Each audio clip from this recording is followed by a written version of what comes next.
Hi! Today is Sunday, January 14. Samahan nyo kami magsimba sa Manawag Church sa Pangasinan.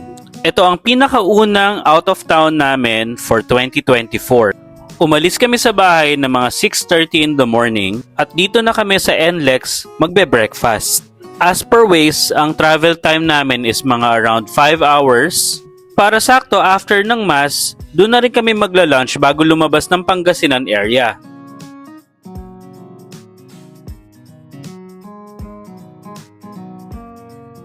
Ito rin ang unang beses na makakapunta si Love at Mira sa Manawag. And at the same time, ito na yung simba ni Daddy before ang birthday niya. Alright, so dito na kami magda-dine-in sa Burby's Breakfast and Grill. Quick share ng mga menu at mga prices nila. Meron silang single orders at meron din mga group meals.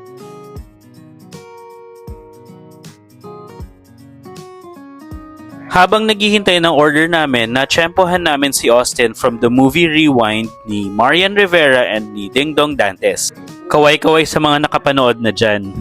And by the way, every single order, you get a free 1 refill ng coffee nila.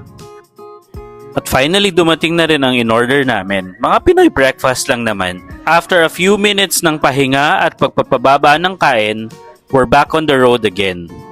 At between 10 to 11, nakarating na kami sa Manawag proper. In fairness, kahit sobrang haba ng biyahe, nakaka-relax yung vibes. Sa mga nagbabalak na pumunta, or mga first-time goers, at sa mga nagpaplanong bumalik, hindi kayo maliligaw dahil ang daming signage para maging guide nyo kung saan kayo magpa-park or pupunta. Actually, yung setup ng parking nila dito is similar sa Antipolo Church. Kumbaga sa bungad pa lang, marami ng mga vendors na sasalubong sa inyo, mag-o-offer ng parking, pero syempre in return, pupunta kayo sa tindahan nila para bumili ng mga goods nila. Pero optional naman yun. If may mga senior kayo or PWD, papayagan naman kayo magbaba sa harap ng simbahan, tulad ng ginawa namin. Buti na lang nakaabot kami sa misa. Yun nga lang, punuan na sa loob kaya we decided na dito na lang sa gilid umupo or pumwesto. Actually, hindi naman sobrang init kasi yung klima nung pagpunta namin dito is medyo malamig or medyo may hangin.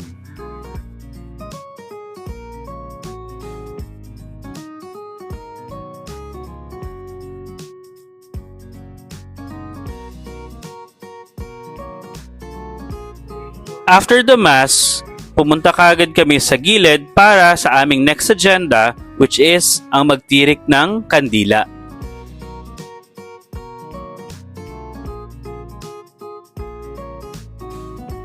This is one of the most common beliefs or practices na kapag may mga special intentions, petitions or requests or prayers, dito kayo magandang pumunta.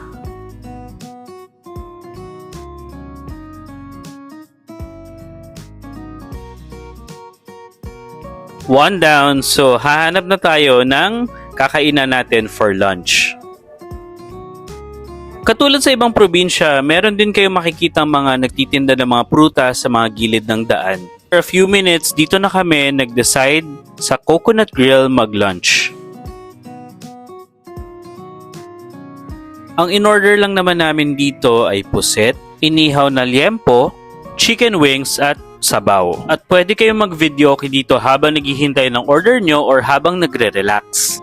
Pasensya na po at hindi ko na nakuhanan ng video yung mga in-order namin na pagkain dahil siguro sa kabusugan at konting pagod.